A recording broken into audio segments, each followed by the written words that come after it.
Good morning, folks, and welcome to RenmanMusicandBusiness.com. My name is Steve Rennie, and I am the Renman, and this little program is called Renman Live. If you haven't been lucky enough to watch our show before, let me tell you what we're up to. If you're looking to do something big in the music business, likely that you'll need some help. And what better place to start than Renman Live, where we can introduce you to some of the smartest and most successful people in the music business to help you figure it all out.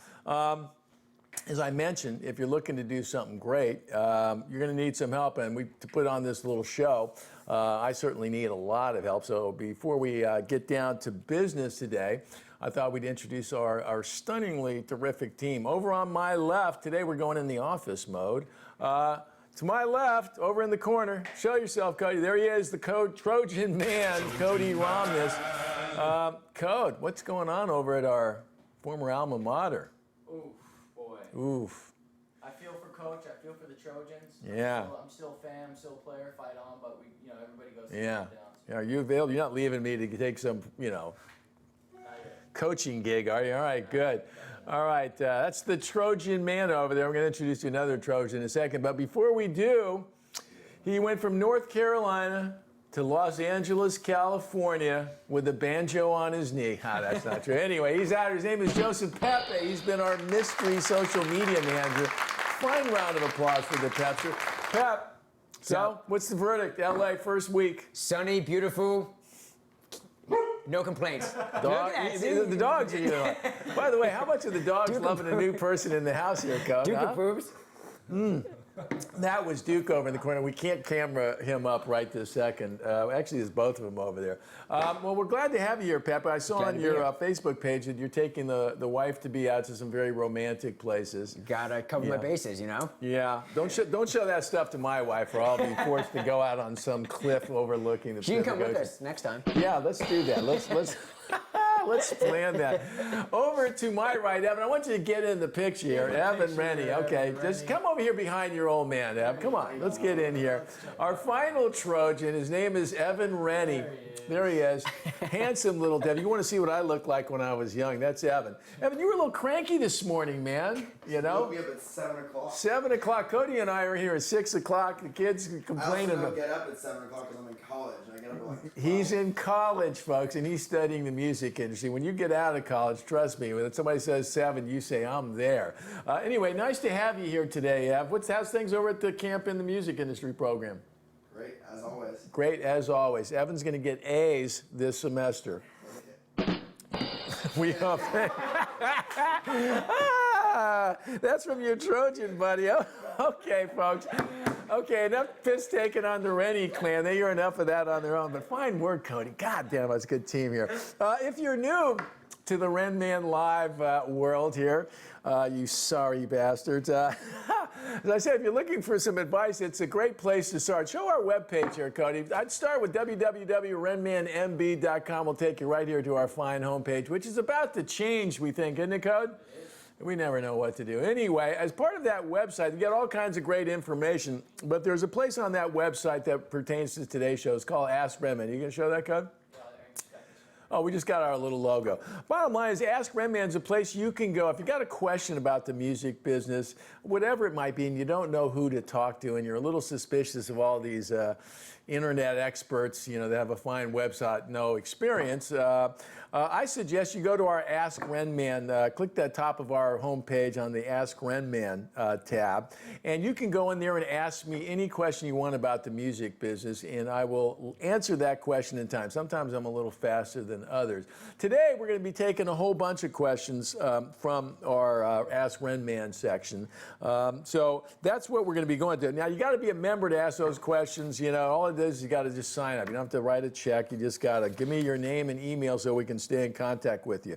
Now, if you have a question today, and you're just tuning in and you got some burning question on your mind, my friend Mr. Joseph Pepe over there, I forgot to mention, is manning the chat room. And hopefully you're watching the show today in our Renman player here. And over to the right side of the screen, which I hope you have set to the beautiful theater mode, you'll see our chat room. Joseph will be taking all the questions from there. He's going to hand them over to Evan in between texts, and then he's going to get them over to me. Okay. Did I forget anything there, boys? All right, great. What if they're bold? What if they're bold? Oh, yes. If you're bold, and hopefully you are, you can call us on the Renman Live hotline, 310-469-9067.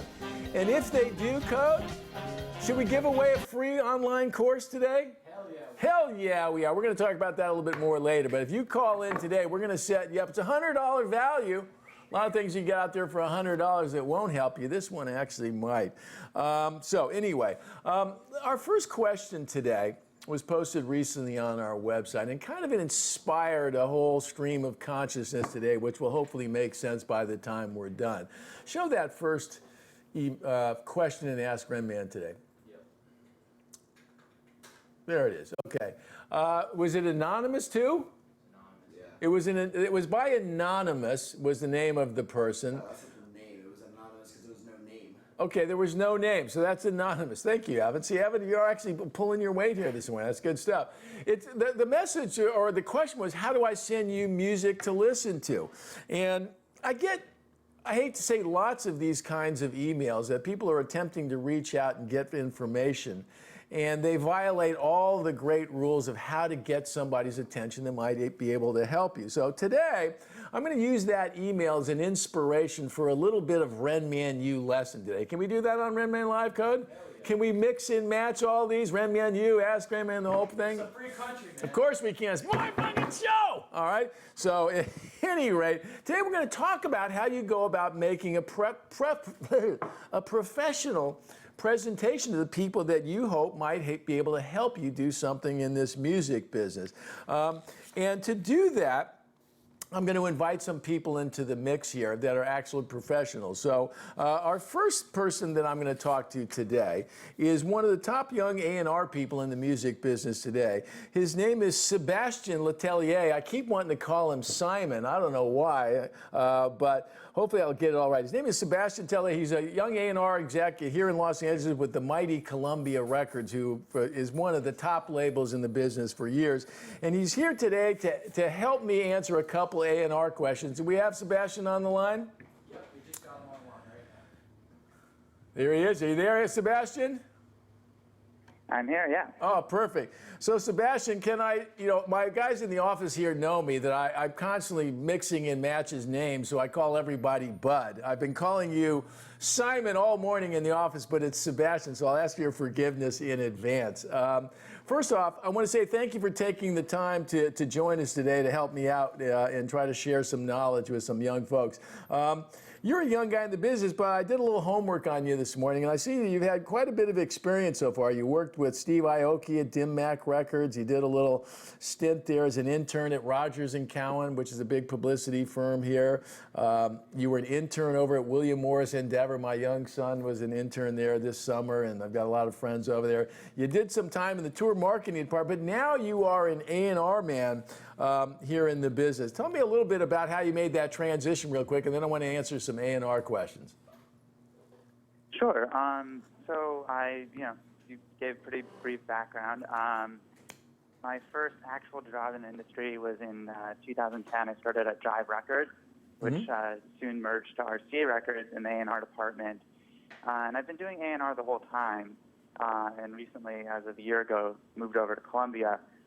For about 2 years, I also doubled in tour marketing. So I've, kind of seen both sides from a label perspective.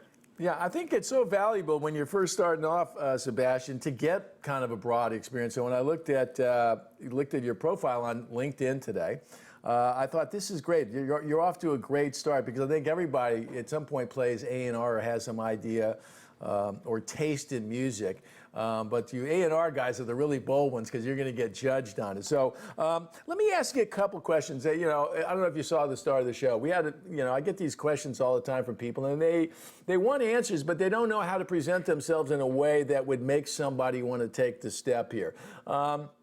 You're in this A&R business. You're constantly getting pitched, I presume, from managers and artists and attorneys and so forth looking for you to help sign them to the label. So I know from my days back at Sony and with most major labels, it always starts with this kind of weird notion that we don't accept unsolicited material. Is that the case still at Columbia? I want to say on paper, yes, but it's not always that black and white. Okay. All right, so you covered your company obligations. So talk about, to the extent, and I kind of knew the answer to that. And so I want to ask the question of, when you as an A&R person who have to sift through all kinds of stuff are getting approached by, whether it's an artist, whether it's a manager, whether it's an attorney or some other professional in the business, what is it that you are looking for that grabs your attention, Sebastian?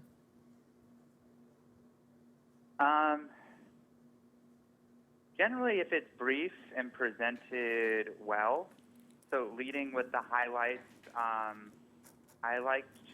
mean, typically, maybe this is just a personal thing, starting off with the whole background and why you deserve your break doesn't really cut it for me, because that's just a lot to read through. Mm-hmm. I really think like bullet points, hi, I'm so-and-so, this is what I'm doing, here are some shows that I've played, here's what I have next, here's some unreleased music, I've been working with this writer, this producer. Even if they're not big names, I think it just helps to know that, here's a brief summary of what I've done in kind of a quick to digest form. It's, you're writing a full page as your pitch, it's probably not going to get through. I think that's a great point, and interesting to hear that, while, you are considerably younger than myself, you're working at a big label where there's lots of stuff going on, lots of meetings, lots of people to see, lots of folks in the house to deal with in one way or another. And so for folks out there that aren't familiar with that, what you just suggested is important, folks, because people don't have that much time to deal with stuff. So the more you can get to the point, the better. I love your comments, brief and highlights. I talk about a lot with folks that when you're trying to get somebody's attention, that you need to be able to tell your story in a compelling way. And that doesn't typically mean your life story about how your parents left you and, you had, all kinds of personal stuff that's not really important.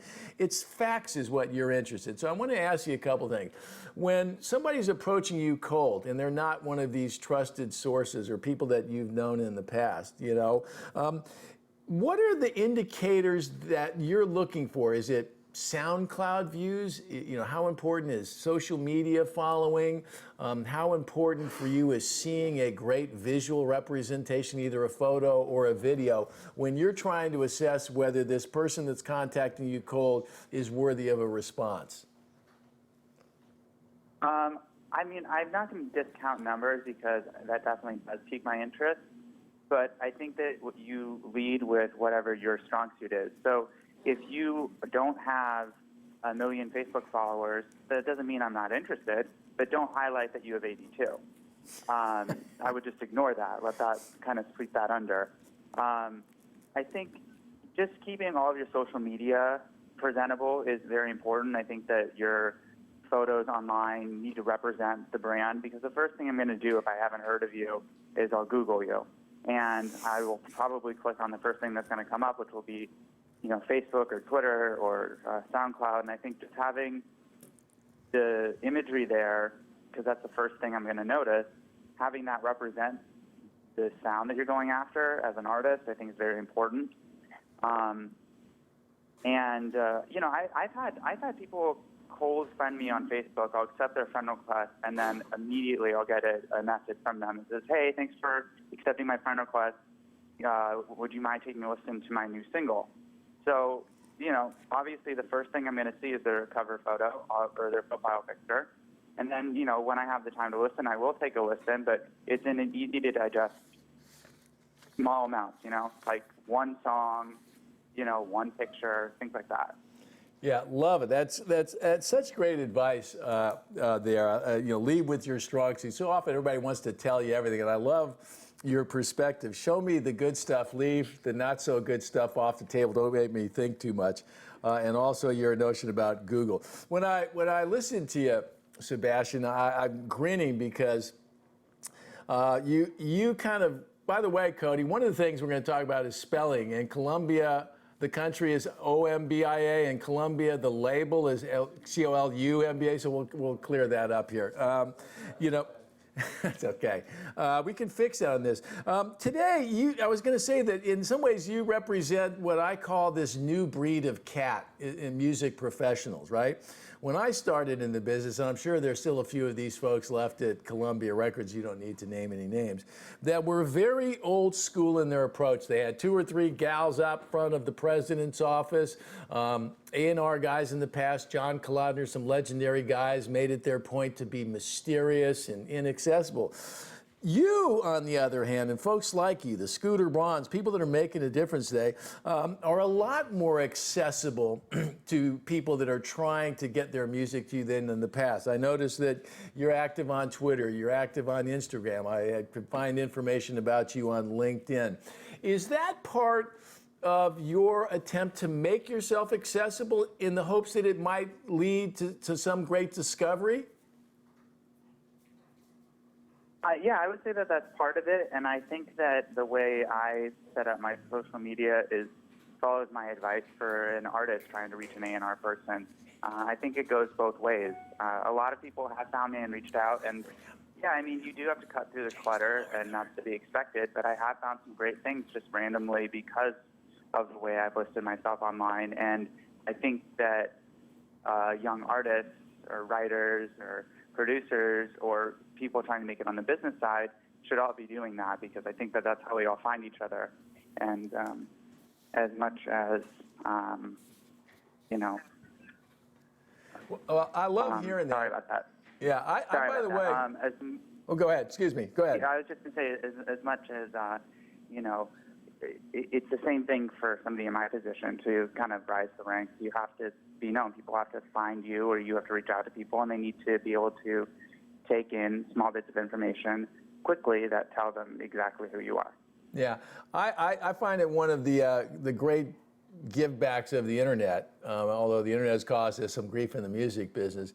The great give back is this immediate worldwide ability to connect with people if you can catch their attention. And I think that's the big issue in the music business. Lots of great music out there. How can a company like Columbia raise that music to a place where people can notice it and make a judgment on it? I guess we have a question. Before I ask my question, I guess there's a question in the chat room for Sebastian today. Yeah, Take it away, Joseph. Can you answer it? You got time for about another 5-10 minutes here, Sebastian? Yeah, definitely. Perfect. Yeah. Okay. Yeah, it's from our friend Unai. He asked, what is the best way and time to contact Sebastian? What's the best way and time? I like this guy's attention to detail. Sebastian? I don't think that there's necessarily a specific time. I would say that, and there's also not necessarily the best way. I mean, email is obviously best, but that's not always accessible. I mean, I think it's important to know that the way I got in contact with this show is that I was messaged on Twitter. I mean, that's like, I'll notice that and I'll reply to you. You know, I will obviously vet it first and see if I want to reply, but I don't think that there's necessarily a better way. I would say that the worst way, though, is by phone, because that's where you're not going to get in those bits of information I was talking about. Yeah. Interesting to hear you say that, because, see, I wind up going old school, new school. You know, I typically start with a phone call knowing that if you don't have a relationship, you're going to get passed off to the secretary, but at least trying to let somebody know. But I find that more and more folks are like you, Sebastian. Fuck the phone, text me or email me, and I know I can't get my kids on a phone. All right, I want to ask a question that came through our Ask Renman. Hopefully that answers the question right there. Cody, flush up our question today. And I want to take this whole notion of how you connect with people. I want to give these people some advice, Sebastian, but in context, we'll kind of show them how best to do it. So show the question, I'll read it for you. It says, hey, Ren and team, it's kind of a long question, so have a sip of coffee there, Sebastian. Hey, Ren and team, I'm part of a Swedish songwriting and production duo. We've gained some recognition from previous jobs. However, we are new as a team. Our ambition is to start working with American pop artists. We are novices on the international arena. I have the following questions. Number one, given that we have demos written for A-list artists like Ellie Goulding, et cetera, to whom do we pitch them without any strong leads? Her manager, her A&R, her publisher. Thoughts, Sebastian? I think that all of those would be appropriate people to pitch to, but I know that that's not always easy to get that information. I think that every international writer that wants to work with an American artist would have that problem. I would say start locally and try to find people that know people in common and try to get it through that way. Okay, well, that kind of dovetails into part two of that question. We'll flip it back up there again, Cody, which was, we've talked to BMG in Sweden, and although it is an international company, I sometimes suspect we'd be better off flying down to LA for networking where the actual business takes place. How much do international publishers really collaborate between different countries? That's a great question. That is a really good question, and part of what I do here at Columbia is I also help out at Sony ATV Music Publishing, so I do know the ins and outs of that.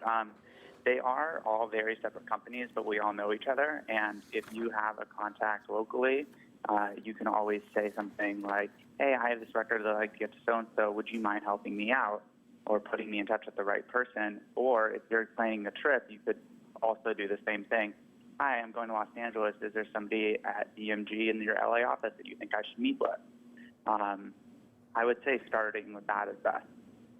Good. It's great advice, man. I got to tell you. Well, I'm glad you mentioned that we met on the internet, Sebastian, because I didn't know if I should say that or not. But it really kind of speaks to the world that we live in today. And I'm always excited talking to young people like yourself, Sebastian, because in so many ways you share the enthusiasm that some of your predecessors shared about the music business, but you also are in many ways unencumbered by the ways it's been done in the past. And I think for the music business to stay healthy and to continue to grow, it takes people like yourself who are living in today's world and who share some of the old school stuff, but are approaching it in a way that speaks to people today. And you're a great example for some of our folks out there that are thinking about being an A&R person and probably getting tired of listening to all of the old guys talk about it. So I want to thank you so much for joining us on the show today. We're not that far from your office, so maybe one day I'll poke my head in and meet you in person.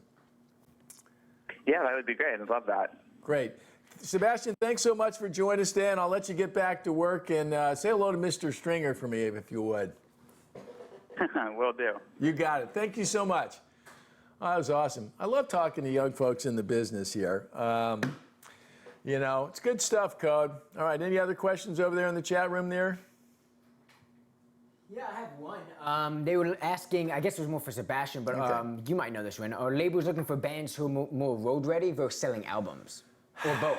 I think in general, I think Sebastian would probably agree. I think that it's all part of a package. And for the road bands, it's, if you see somebody showing up at a show and you're looking for signs of could this be bigger, and perhaps you're not hearing that song in your head yet, but you see 1,000 people in the room, that is telling you something. So I think it's part of a whole kind of mental checklist or physical examination. If your doctor checks your pulse and your heart rate and all these different things, I think it's part of the mix. And to Sebastian's point about going with your strengths, right? If that's what you've got going more than SoundCloud views and so forth, then I say that probably means something out there. Sure. What bottom line is, people in the music business are going to have to make a great bet. Money, time, and resources. So whether you're a manager, label, publisher, it doesn't matter. You're going to be making a huge commitment. And you're looking for as many signs of validation as you can get before you actually get married and so forth. All right, Code, our one-man crew seems to be stopped here today. Yeah, we stopped it. Oh, you did stop it. All right, fine. Let's fire up. Okay, all right, that's it. I want to thank Sebastian. That was great stuff here. Okay, we had another question today that has more of a lawyerly edge to it. And so while I can give great advice in a general way, I sometimes, not sometimes, as a manager, I chronically would call up people that knew more than me because the old, you know the thing, if you don't ask, you don't get. And you don't ask, you don't find out anything. The truth is, not every question you know the specific answer to. So I like to get some experts involved in it. And this next question we had to do with attorneys. But before I give you that question, I want to introduce our next guest by phone today. Her name is Audrey Ben Walid, and there she is.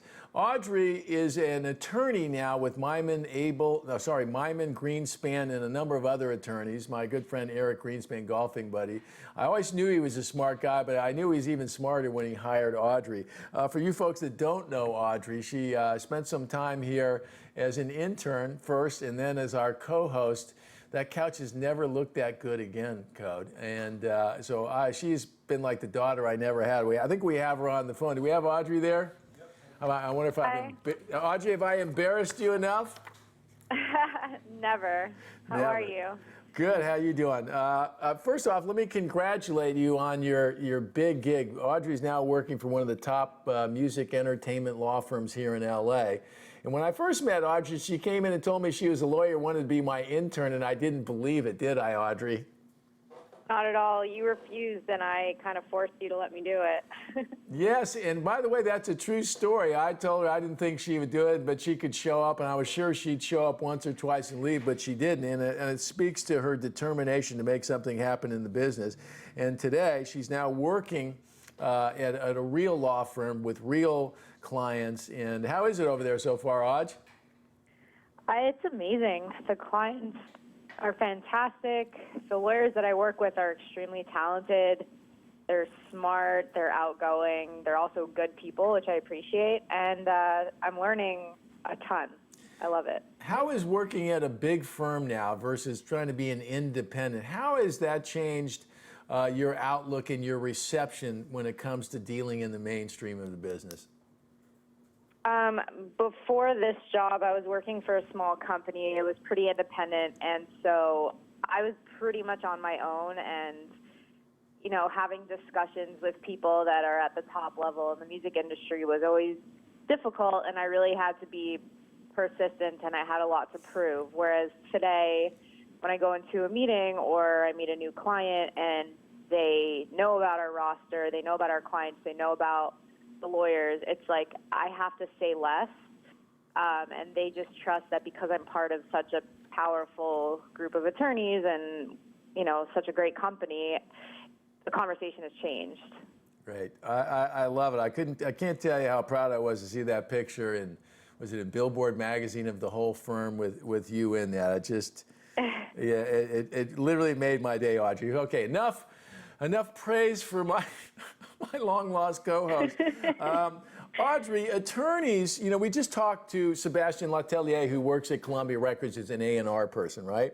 And right. Attorneys can play an important role in this A&R process in terms of connecting artists with labels and so forth. And while in many cases it might be the manager that takes that pitching process on, in many cases, before an artist finds a manager, they find an attorney that takes an interest in them.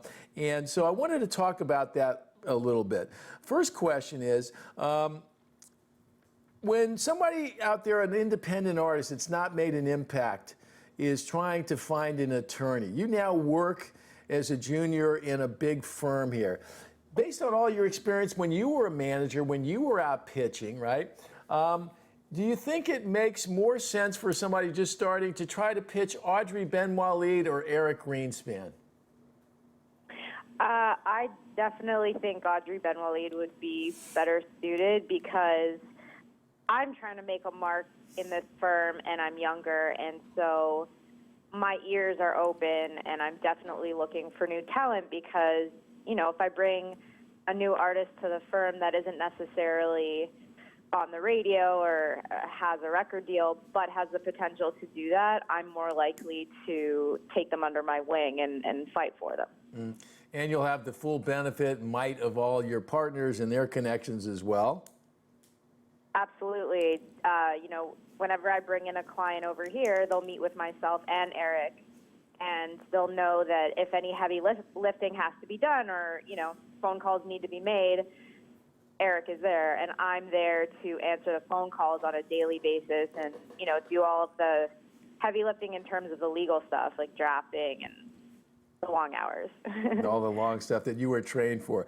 Let me ask you this, Audrey.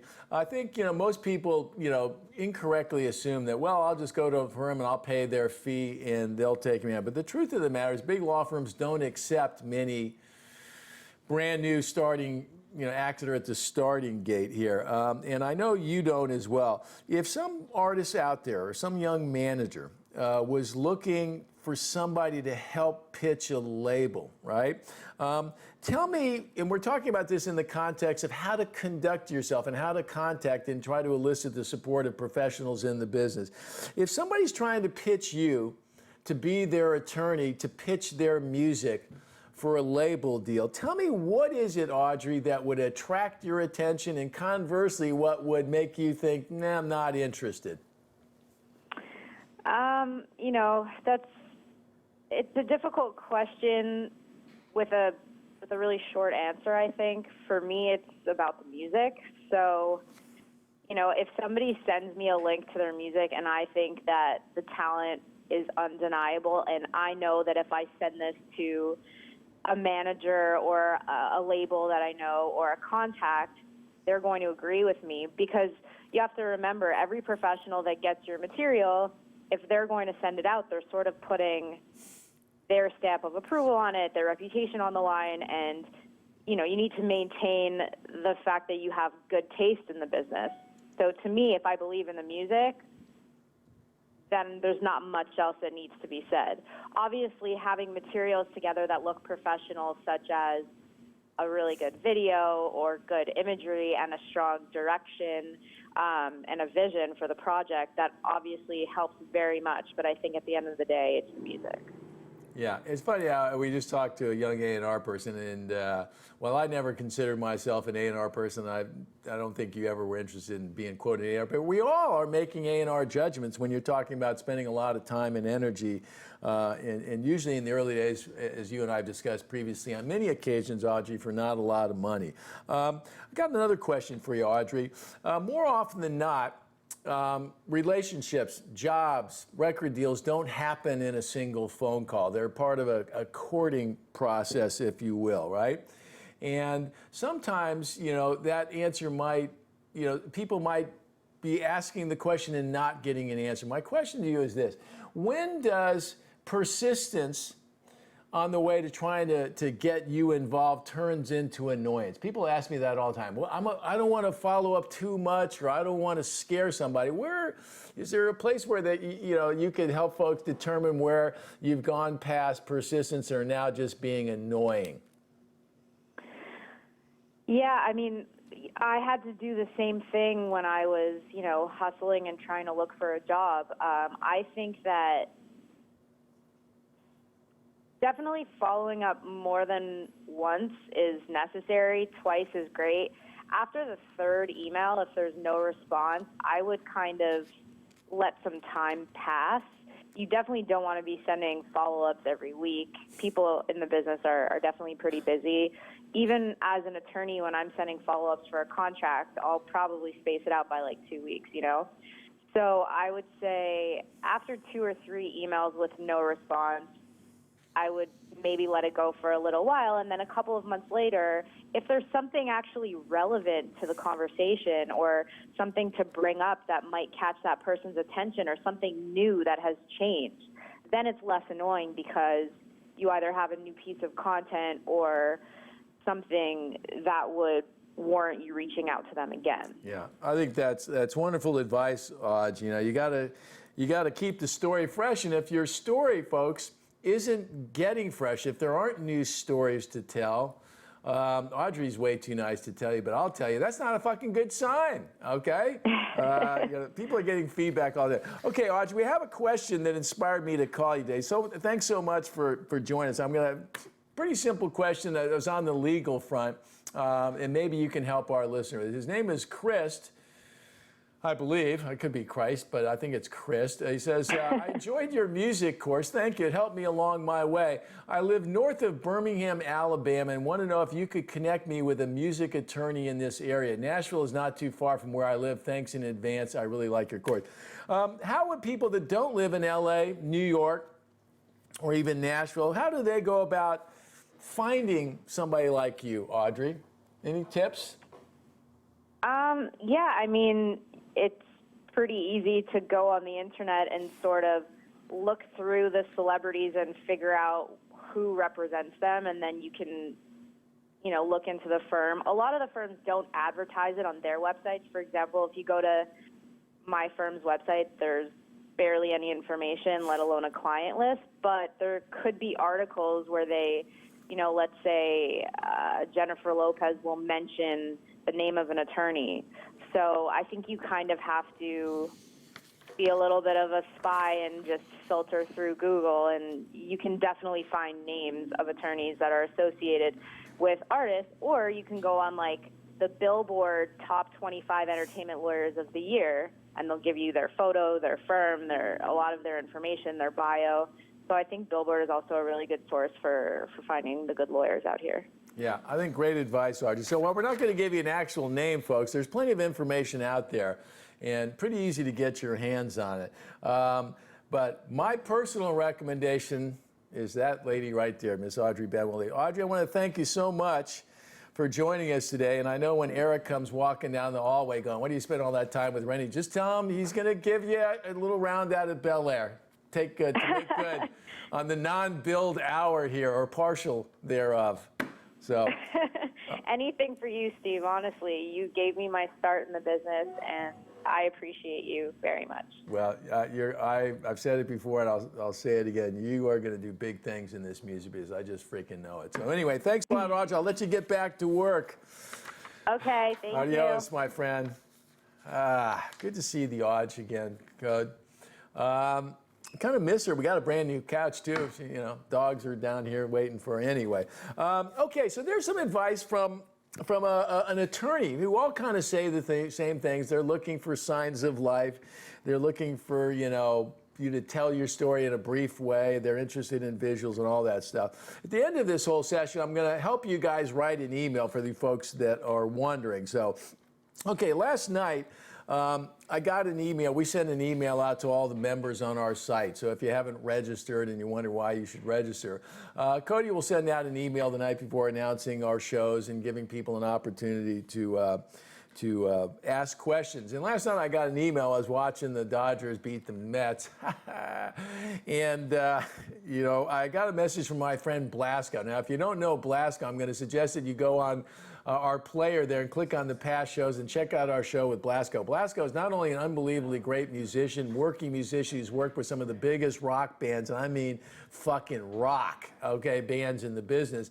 He's also a very savvy businessman and manager who had some thoughts about this whole idea of how to connect with people in the proper way to do it. He's about as straight shooter as you can get. Do we have him on the phone with us there? Blasco, yeah. How the heck are you, my friend? I'm great. How about you? I'm freaking doing awesome today, man. I was happy to see your note last night, and because it's always fun talking to you.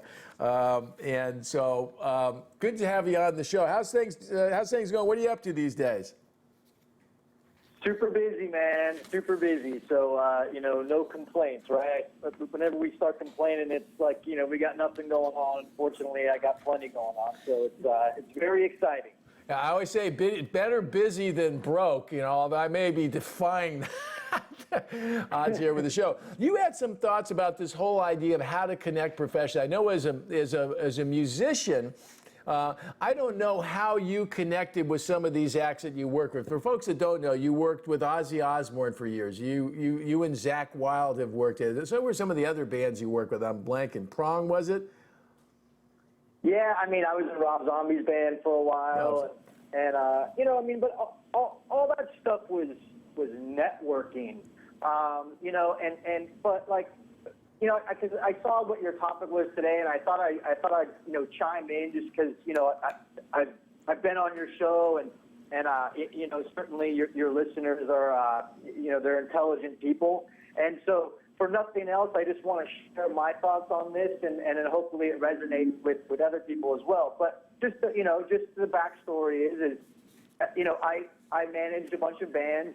I have a generic email address that goes to me, and every day, I get at least one email from a band or an artist or something reaching out, looking for a manager, right?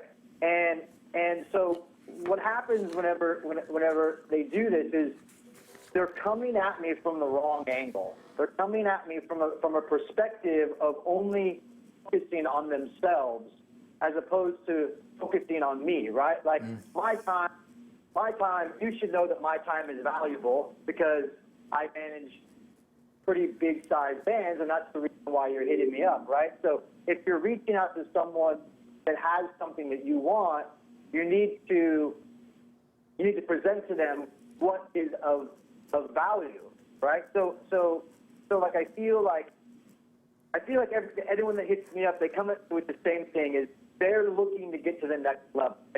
They make it all about them. Like, hey, I've done X, Y, and Z, which really isn't really that impressive, and they're like, we really need to get to that next level. We really need to play in front of more people, and we're really looking for that big record deal. And you know what I mean? Like, but like a manager isn't a magician. I can't just be like, oh yeah, that's so great. You're looking for, you know what? Like, as a manager, you know what I'm looking for? I'm looking for a band that's looking to get to the next level. It's like, man, I'm looking to get to the next level. You know what I mean? Like, Fucking hey, I'm with you, Blasco. Yeah. So anyway, so what I want to try, like, I don't want to try and berate people that email me. What I try and do is give some guidance as to how to hit up people that have something that you want, right? So instead of coming at me with what you've done, which if it isn't very impressive, or that I need this or that I need that for my career, blah, blah, blah, you need to look at it as how you're going to get my attention or someone else's attention. And the way to do that is you need to appeal to them. I mean, it's not about the music, right? Like, for me, if I'm going to pick up a band, it's probably not going to be about the music so much as it's going to be about what value there is. Like, where is it started, right? Because this is Renman's music and business. And if we focus on the business side of it, what a band or an artist needs to show is the ability to have fans. And if you can't, in one sentence, show me that there's fans there or there's the ability to have fans there, then I view that as you having no business.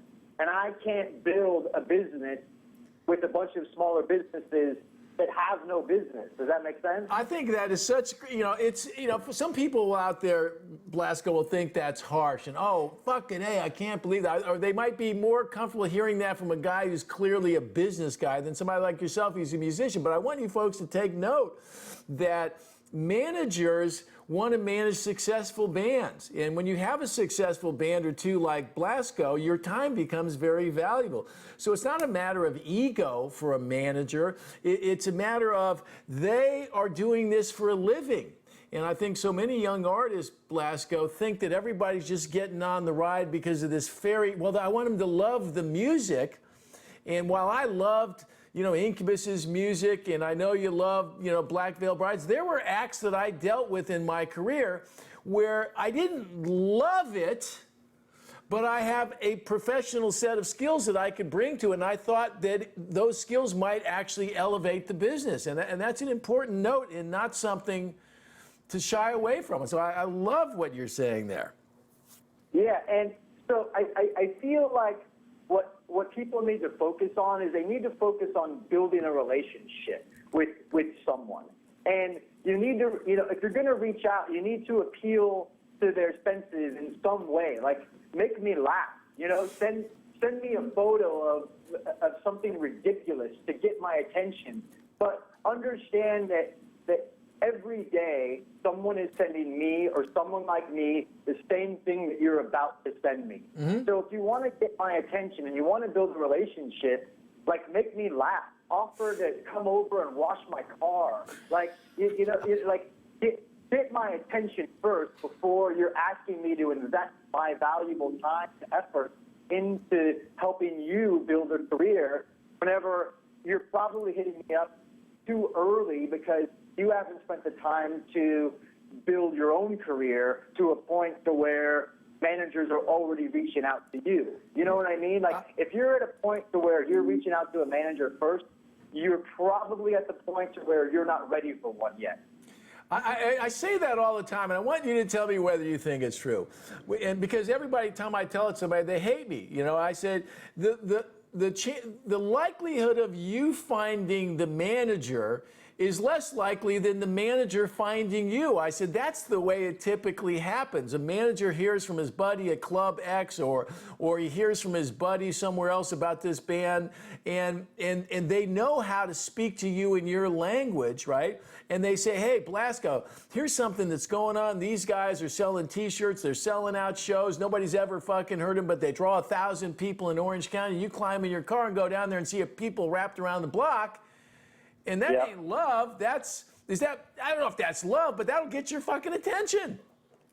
Without a doubt. And that's what I'm saying. Like it's about, and like you said, it sounds a little harsh, but man, like the music business, it's business first, music second, especially in 2015. Yeah. And so if you want to build a business and you need someone to help you build your business, that's their business. Yeah. You know what I mean? Like Yeah.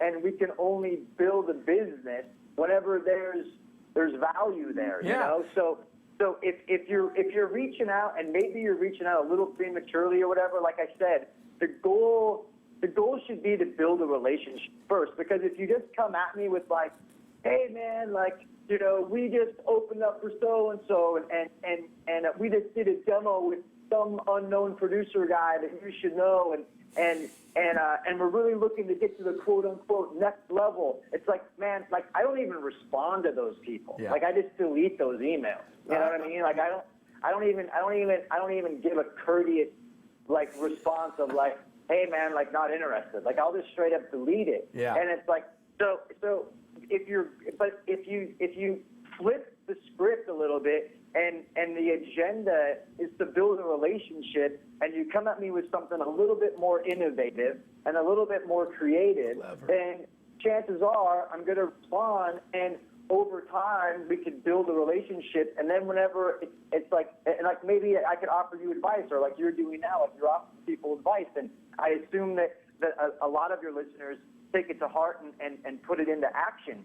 But you got to be able to do that, and you got to provide value. If you're reaching out to someone that has something that you want, you have to provide them some visible amount of value to them. Otherwise, what would be their incentive to get in bed with you? I couldn't agree more, folks, and that is some sound advice from a musician who's had success, who's heard no, who's heard yes, and who's seen it fucking all. And that's why I was so stoked to see your note last night. All right, Blasco, I think we made it pretty clear where we're at. I want you to help me with a question that spins around in the touring area that was on our Ask Renman.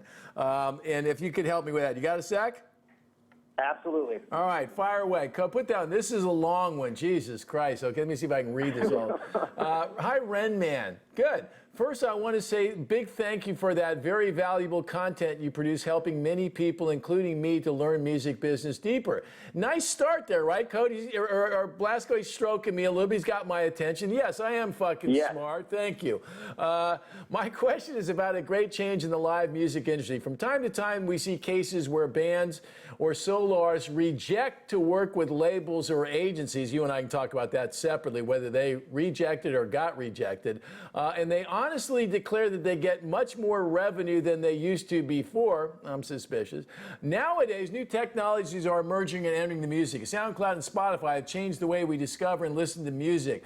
bands in town, and so this is a long setup here. I'll get to the punchline here, folks. Good start, we could trim. Here's the question. Do you believe the same will happen soon with agents in the artist state of doing business, meaning that the value of agents as mediators between artists and promoters or venues can be delivered by new technologies completely? You gonna fire your agent for a freaking bot? I mean, I don't see that happening anytime soon. But I mean, could there be? For instance, there's a tour that's out right, or it just ended, but it was Five Finger Death Punch and Papa Roach, and they were in arenas, and there's some product. I don't remember what the format is, but there's some algorithm product that they use to determine how they routed it, actually routed the tour. So like if you lived in a city, you had to vote for this tour to come to your tour, and the cities with the most votes is the cities that the tour went to. Now, I feel like something like that is smart because, obviously you don't want to roll into cities. You'd rather roll into cities where people want to come to the show. So I feel like there could be, with the advancement of digital, technology, that we could maybe tour smarter. But keep in mind though that this is a bigger situation in terms of the smaller bands. I mean, smaller bands can book their own stuff on their own already. I mean, it just takes a little bit of savvy and ingenuity to do it. But yeah, there's some great tools out there to do that. And one is Indie on the Move, which I always mention. Things that when you were first starting in a band would have been nice to have a database of all the clubs and shitholes you were going to play and know how big the stage was and who wasn't going to pay you that night and, and where to park your car to get a ticket, Yeah. We got a question in the chat room here for you, Blasco. See, you get a real guy shows up and lights him up. What's the question there, Joe? Yeah, this member recently started their first publicity campaign with a publicist, and they were wondering what is some of the most important kind of magazines or online websites he would read that might get his for hard rock? For like hard rock, metal, things like that. Yeah, Blasco doesn't specialize in acoustic singers. Yeah. Thoughts about that, Blasco? So what exactly is the question? The question is, are there any blogs or magazines that in the hard rock world that you focus on that you think are great gets today? I know there's a ton of online blogs in the metal space these days. Yeah, I mean, there's a ton. I mean, is the guy saying that he recently hired a publicist and he's kind of seeing where the publicist should get him visibility? Is that what he's asking? Yeah, I think the question, Joseph, he was looking for a little direction on where to send the publicist. Is that the question? Yeah, basically. Yeah. So make believe you'd hired that publicist and you wanted to steer him in the direction, or would you fire him because you actually had to steer him? Well, here's the problem, right? That I don't feel like if you're a publicist will take your money, right? But are you an artist that necessarily needs the publicity? Are you at a point to where you need, like, anyone's going to pay attention, right? So I mean, there's a handful of blogs and there's a handful of magazines, but like, who are you? And like, if you hire a publicist, like I said, they're going to take your money. But if there's no clear-cut direction as to what a plan is as to where you're going to go, then you probably shouldn't be paying. For me, if I'm going to pay a publicist, I'm going to go into the situation going, I want X, Y, and Z because I want my artist to be seen here, and I'm only going to pay you for this because this is what I want. I'm not going to go to a publicist and go, here's your $2,000 a month, and then I hope I get magical results. Like, you have to go in with a plan always. Yeah, I think it's great advice, folks. Too often people, I think Blasco would probably agree, too often people, hire a publicist like with that same idea that they're the magic man or the magic gal for some reason. And if you don't have a steady supply of, quote, items, as publicists like to say, that are worthy of standing out in the crowd, then you're wasting your freaking money and you'll hate yourself. You'd be better off paying paying the gas and going out and playing some gigs. Blasco, we're running a little bit behind. I want to thank you so much, man, for calling in today. It's fucking always a treat, man. You are, I just say for folks out there, for my whole career, Blasco, I used to be nervous because the artists would always go, well, you're not a musician, Steve. And that's why when I hear you talk like a grizzly old fucking manager, and nobody's going to doubt who the fucking musician is in this shot, are they, Code? I'll take the golf pro gig. Anyway, hey, next time you're in the neighborhood, drop on by. Let's go out and have some lunch or something. And I wish you the best with all the stuff you're working on. And thank you so much for calling in today. Sounds good. Thanks for having me. You got it. Rock on. God, I love the fucking big rock. That's what rock bands used to look like, folks. Okay? Before everybody had a tattoo. You should. Could we have a picture of Blasco's car? He's got the greatest truck of all time. Okay, folks, there's some advice and some thoughts from some folks that are key in this mix. You know, artists, managers, attorneys who are constantly getting pitched and are looking, you know, and in turn are pitching somebody along the way. So I told you today I was going to help you write an email. So to do that, I wanted to give you some tips on how to do that, and to give it some weight. I send out emails all the time now to get people on the show, and sometimes they work and sometimes they don't.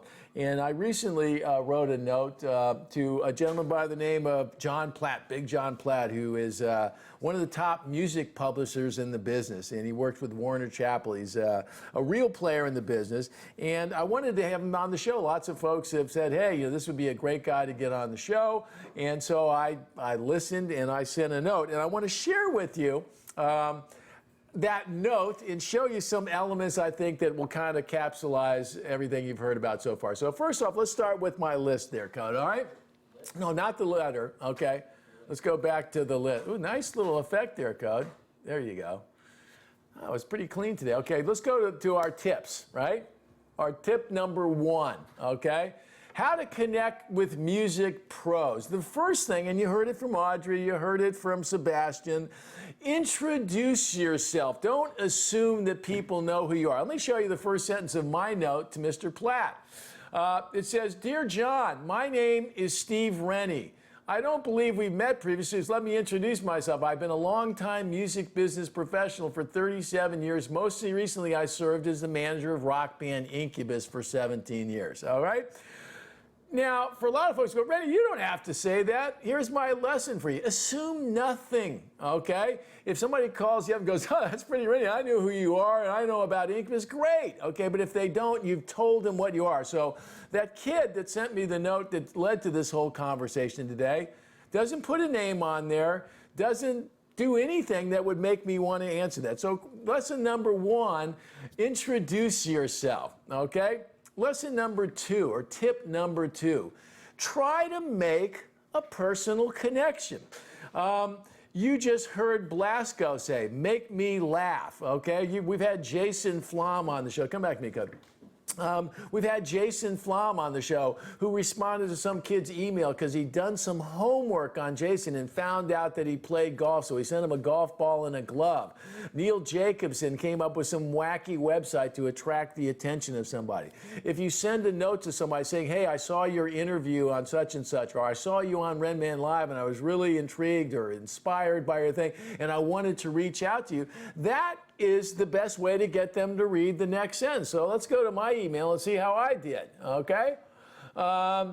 Like you, John, I've had a wonderful career in the music business, fueled in part by the help and guidance of some wonderful mentors early in my career. I've read that you too have benefited from mentors in your career and are now playing that role in your gig at Warner Chappell. Back to the old guy here. I'm drawing some connection, drawing some common ground there, right? Now, he may toss that note away. He may say yes, but the point is, try to make some personal connection because it shows that you've done your homework and it's not just some idiotic out of the blue email. Okay, tip number 3. Tip number 3, tell them what you're looking for. Okay, what do I mean? Are you looking for a meeting? Okay, are you looking for them to be a guest on your show? Are you looking for them just to listen to your music or watch your video or to book you at your gig, right? So you got to tell people very clearly what it is you're looking for first, okay? So back to my email. About 3 years ago, I started a website called Renman Music and Business to help aspiring artists. The centerpiece of that website and mentoring is a web show called Renman Live. You're going to tell them what it is and why they should be interested in it. So we tell folks all about that, and I asked them, and I said, I'd be honored to have you join us as a guest. So go back to our tips here, Code. So number 3 was, me back there, okay, tell them what you're looking for. Give them some background so that they can assess and feel the value in what you're talking about. Number 4, okay, explain why your request is worthy of consideration. Back to my email, okay? People are getting all kinds of requests to be on web shows. Here's my attempt to make that connection there. I talk about all the people that have been on the show, the smartest, most talented, most successful people in the music business, many of whom I'm sure you know, to share their experience. What I'm saying there is that I would like you to be part of that smart person list. I want you to know that some of your friends have done the show as well, and that's why you won't be a pioneer, so it makes it a little bit easier for somebody to say yes. Explain to them why it's a good idea for you. Take Blasco's advice. Back to our tips, Code. Number 5, make the ask. We say it all the time around here, folks. If you don't ask, you don't get. So make sure you ask the question, okay? I'd like you to consider me for a record deal. I'd like to have a meeting with you. I'd like to schedule a phone call. I'd like you to evaluate my music. Make it absolutely clear what you want. Come back to my email, Code. I'd be honored to have you join me as a guest on Renman Live to share your experience and insight with the next wave of artists and music professional hopefuls. I hope that you can join me. Subtle, not offensive, not like, oh, you got to do this or whatever, but makes the point. I want him to be a guest on our show, right? And then finally, final tip here. Back to my tips there, Code. Give them multiple options to respond. Excuse me, one more. Back to the email there. When you ask a question, you want people to be able to find you, right? So you can I end every email. I hope you can join me, but if you have any questions, I'd be happy to discuss those on the phone at your convenience. Now, I've left out my phone number, but you get the picture. You got my email address up there if you want. Give them a way to get back to you, okay? And then the final one here. Follow up for a yes or a no. Back to me, Cody. Yes or no. Those are the only answers that you can move off. Maybe is bullshit. Maybe is a lie most of the time in the music business. So your goal is to ask the question and get a yes or no answer. All right? Now, sadly, those emails that I've been sending to Mr. Platt have fallen on deaf ears so far. I started with a phone call. I talked to his secretary, who's a very great gal. I followed up with an email a couple of weeks later saying I'd like to follow up and see if we can schedule a phone call, and I've gotten nothing out of it yet. Now, my friend Mr. Pepe did a little homework here today.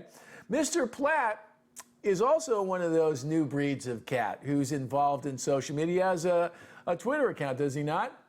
Oh, he does not. He doesn't. Oh, he doesn't. Okay. Well, then I'm going to have to find a new way because I was going to turn you folks loose on him and have you help me out a little bit. But the bottom line is, folks, this is not rocket scientist stuff, okay? If you talk to a million people in the music business, whether they're a lawyer, whether they're an A&R person or a manager, the people that you need, the successful ones are busy. Their time is precious.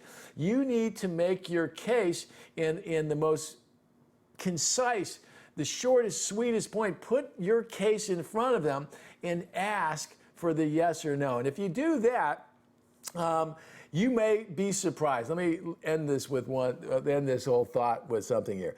People say, what if they say no, Ren? And people are so afraid of the no that they forget that it only takes 1 or 2 great yeses to make a huge difference in your life and in your career. So if you don't ask, you don't ask. Okay, it didn't work. If you don't ask, you don't get, and you won't learn anything, and you won't get to that yes or no. So, all right, that's our show. Any questions in the chat room before we take off, Code? Joseph? Good. We're all good. All right, folks, there you have. There's our little lesson on how to connect with folks in the music business. We're going to take next week off, so we'll post or send you a note on our email list or through our social media about when our next show is scheduled. It's been a pleasure having you join me here today, and I hope this is helpful for you. So if you're dreaming about doing something big in this music business, folks, make today the day you stop dreaming and start doing. Go out and ask some questions, and don't forget to ask for that big freaking yes. My name is Steve Rennie. The show is Renman Live. Website, RenmanMusicandBusiness.com. I am out of here. See ya.